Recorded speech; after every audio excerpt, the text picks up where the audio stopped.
June 2025. Under the relentless sun of southern Portugal, a barren plot of land in Atalaia is torn apart by machines. Radar scanners, teams with shovels, forensics in white suits. The world's media watches, holding its breath. What are they searching for after all these years? At the center of this new search is one name, echoing through police files and headlines for half a decade: Christian Bruckner. The hope is simple, yet devastating. Could this ground finally yield the clue that solves one of the world's most haunting mysteries? But to understand how we arrived at this moment, we have to rewind the clock. The case of Madeleine McCann didn't begin with police cordons or international headlines. It began on a warm evening in May 2007, inside apartment 5A at the Ocean Club Resort, in the sleepy town of Praia da Luz. Madeleine was just 3 years old, wide-eyed and playful, the beloved daughter of Kate and Jerry McCann. The family was on vacation, a week meant for sunshine, swimming pools, and laughter. No one could have imagined how quickly that holiday would become a global nightmare. In an instant, an ordinary evening spiraled into chaos. By morning, the name Madeleine would be known on every continent. Her face, innocent, smiling, would become a symbol of loss and unanswered questions. So why, nearly 2 decades later, are investigators still digging? What keeps hope alive, even as doubt grows? Perhaps the answer lies not just in what's missing, but in what refuses to be forgotten. The night everything changed, May 3, 2007. Rewind to the evening of May 3, 2007. Praia da Luz, Portugal, a picturesque coastal town where families come to escape, relax, and forget the world outside. The McCann family, like so many others, were settling into their 3rd night at the Ocean Club. Apartment 5A stood just steps from the pool, windows open to the soft sea breeze. It seemed on the surface to be a place immune to tragedy, but appearances can be deceiving. That night, Kate and Jerry joined friends for dinner at the resort's tapas bar, just a short walk from their apartment. The adults had a routine. They would take turns checking on their sleeping children every half hour. At 10 o'clock p.m., Kate McCann returned to the apartment, expecting to find Madeleine and her younger twin siblings peacefully asleep. Instead, she was met with an unthinkable silence. Madeleine's bed was empty. Panic set in. Kate's cries rang out into the night, echoing through the corridors, summoning guests and staff. Within minutes, the search began. Neighbors scoured the grounds, resort staff called the police, and soon, local officers arrived, unprepared for the media storm about to descend. As word spread, the tight-knit community of Praia da Luz transformed overnight. Streets filled with journalists, television crews, and volunteers, all hoping for a miracle that never came. From the very beginning, cracks appeared. The initial investigation faced criticism for its handling of the scene. Too many people, not enough control, evidence possibly lost. In the chaos, questions multiplied. If this was a kidnapping, why were there no signs of forced entry? If it was something else, why did no one see or hear anything? As night turned to day, and day to a worldwide media frenzy, the search for Madeleine was only just beginning.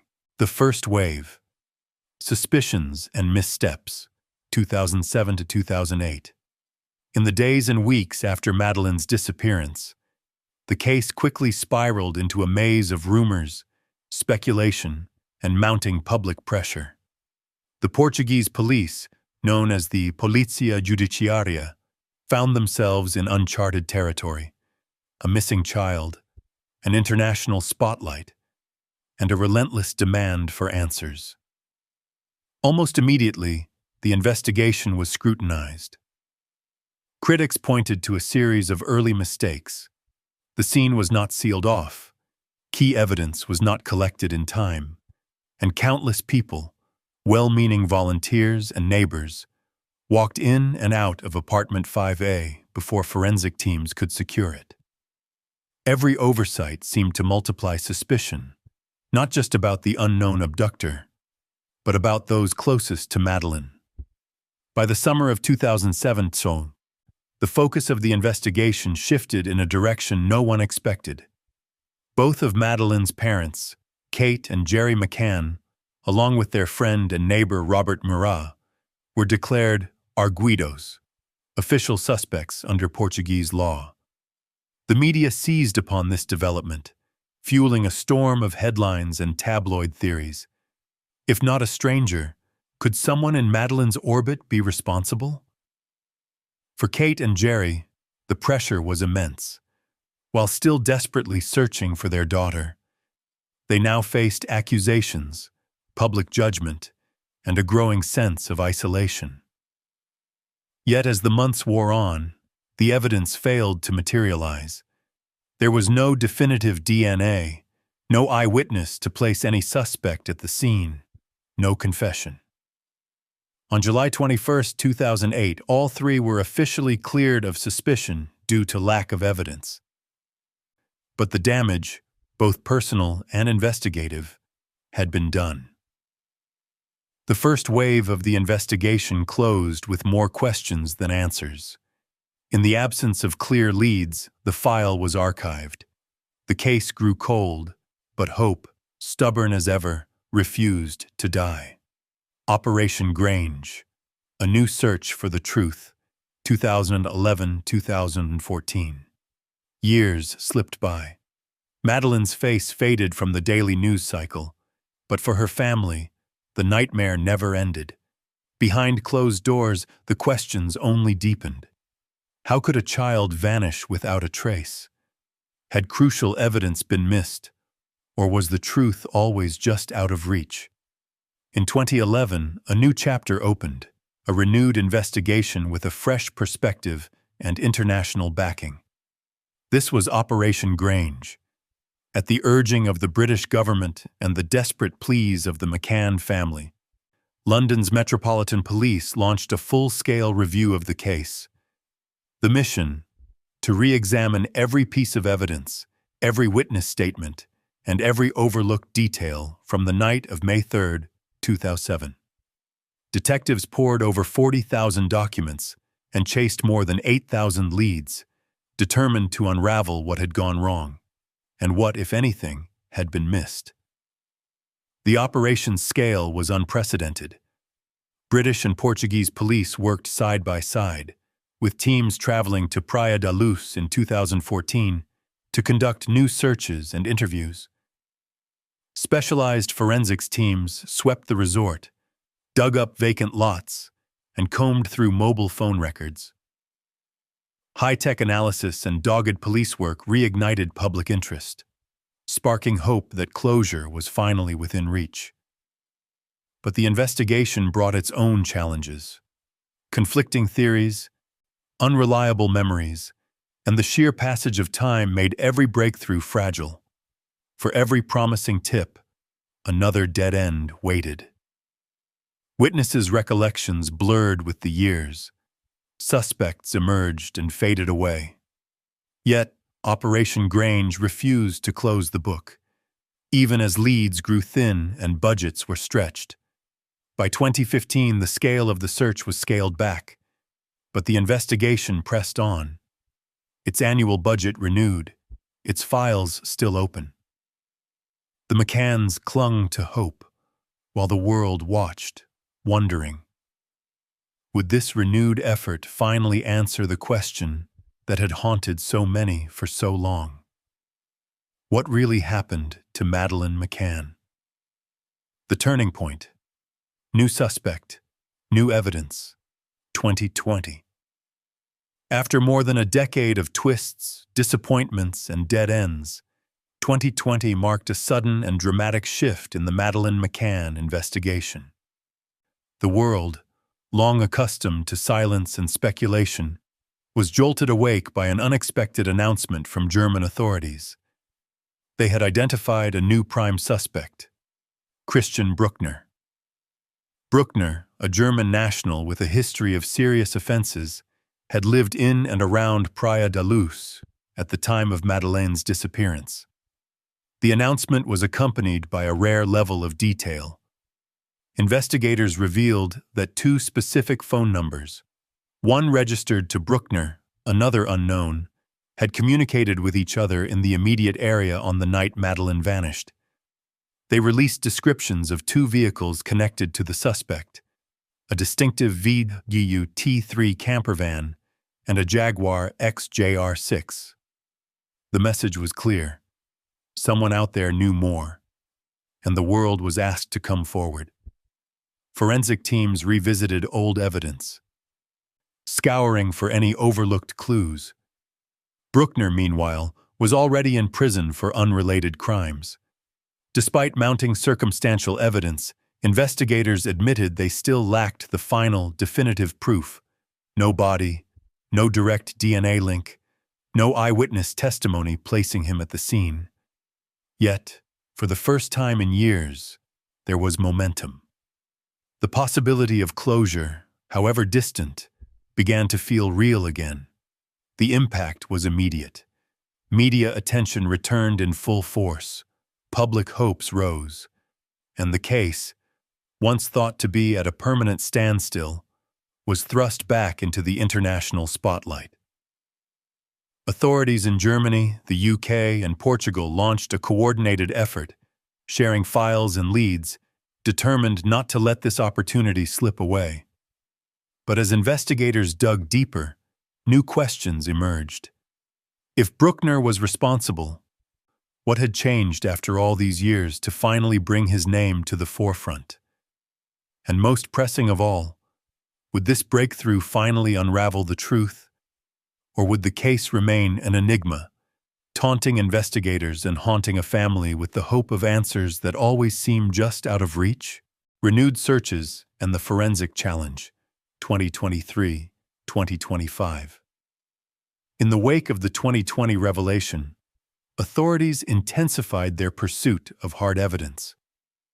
By May 2023, the focus of the investigation shifted to a remote reservoir, Arra de Dam, roughly 50 kilometers from Praia da Luz. Under heavy media scrutiny, police divers, search teams, and forensic experts combed the area for days, driven by leads that suggested Madeleine, or at least some trace of her, might be found there. Items were collected and sent for forensic analysis, but as weeks turned to months, no dramatic announcement followed. The world waited, anxious for any sign of breakthrough. Then, in June 2025, attention moved again, this time to a barren plot in Atalaya. Using ground-penetrating radar and advanced forensic tools, investigators scoured the earth for anything that could finally crack the case. For days, cameras captured scenes of intense digging and careful evidence collection. But just like before, officials remained tight-lipped. Items retrieved were sent to specialized labs, yet authorities made no promises, urging patience as complex forensic testing continued behind closed doors. So why, after all these years, has there been no decisive forensic breakthrough? The answer lies in the unique and daunting challenges of a case as old as Madeleine's. Time is the greatest enemy. Evidence degrades, memories fade, and even the most promising leads can dissolve under the weight of scientific scrutiny. Unlike television dramas, real-life investigations rarely deliver instant results. Forensic teams must sift through mountains of material, sorting the significant from the coincidental, the genuine from the contaminated. Moreover, in the absence of a body or a clear DNA match, every clue is scrutinized with exceptional care. The stakes could not be higher. One misstep could mean justice delayed yet again. As investigators struggle with these realities, the world remains suspended between hope and resignation. Each new search kindles a fragile optimism, but until the science delivers what is needed, the case of Madeleine McCann remains just out of reach, haunting, unresolved, and painfully incomplete. Legal roadblocks and lingering shadows, 2024-2025. By 2024, the investigation into Madeleine McCann's disappearance had spanned nearly 2 decades, crossing borders, governments, and legal systems. But even as new searches stirred hope, the legal process itself became a labyrinth of obstacles. The main suspect, Christian Bruckner, found himself at the center of mounting legal drama, yet not for the crime that haunted Praia da Luz. In October 2024, a German court acquitted Bruckner of a series of unrelated charges. For some, it was a technicality, a reminder that, in the absence of direct evidence, the wheels of justice can grind to a halt.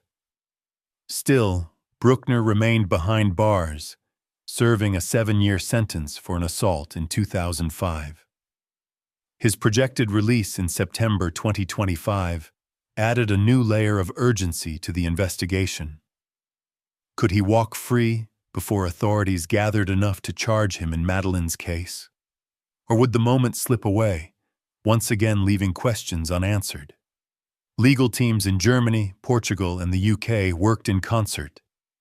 But every move was complicated by the international nature of the investigation. Procedures differed, evidentiary standards clashed. Extradition requests, formal interviews, and evidence-sharing agreements moved at a painstaking pace, each requiring months of negotiations and stacks of paperwork. Meanwhile, the McCann family and the world watched as time continued to erode the fragile hope of resolution.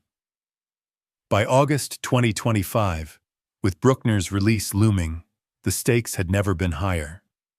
Prosecutors faced a daunting dilemma: move forward with what they had, or wait, risking that the one man who had become synonymous with the case might slip from their grasp. And always in the background was the chilling reality that after years of investigation, there was still no body, no direct witness, no smoking gun. The legal hurdles proved as formidable as any forensic challenge. Justice for Madeleine seemed caught in a web of bureaucracy, uncertainty, and fading evidence. And yet, the determination to find the truth endured, undimmed by time or disappointment, where hope endures. The Present and the Unanswered, August 26, 2025. 18 years have passed since a little girl disappeared from a holiday apartment in Praia da Luz. The investigation into Madeleine McCann's fate remains one of the most costly, complex, and emotionally charged missing persons cases in history. Over £13 million in public funds have been spent. Hundreds of detectives have pored over mountains of evidence.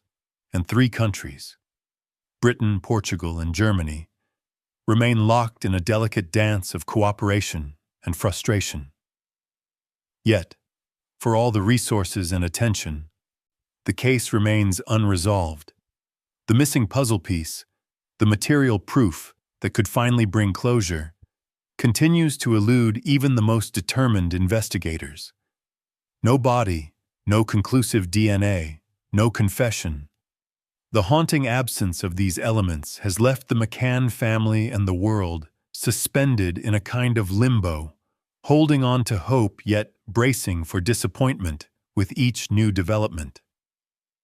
Today, the search continues. British authorities still allocate funds, while Portuguese and German teams maintain their lines of inquiry. For every setback, a search yielding no new evidence, a legal hurdle, or a suspect acquitted on technicalities, there is the stubborn persistence of those who refuse to let Madeleine's memory fade into the past. Each new forensic test, each tip, each search is a small act of defiance against the odds. What can we learn from this enduring mystery? Perhaps it's that the pursuit of truth is rarely simple or swift. Justice in cases like Madeleine's is a mosaic of science, luck, and relentless human will. For the McCann family, and for countless families like theirs, the lesson is both painful and profound. To endure, even when answers remain out of reach. This tragedy reminds us of the limits of even our most advanced technology and the fallibility of human systems. But it also reveals the extraordinary power of hope, a force that, even after 18 years, refuses to surrender. 18 years on, the disappearance of Madeleine McCann remains one of the world's most haunting mysteries. The search continues, driven by hope, undeterred by setbacks. For the McCann family and all who still care, the case is not just about finding answers, but about never giving up. If you found this story compelling, don't forget to like, share, and subscribe to our channel for more deep dives into the world's most mysterious cases. Join us as we continue to seek answers where others have given up.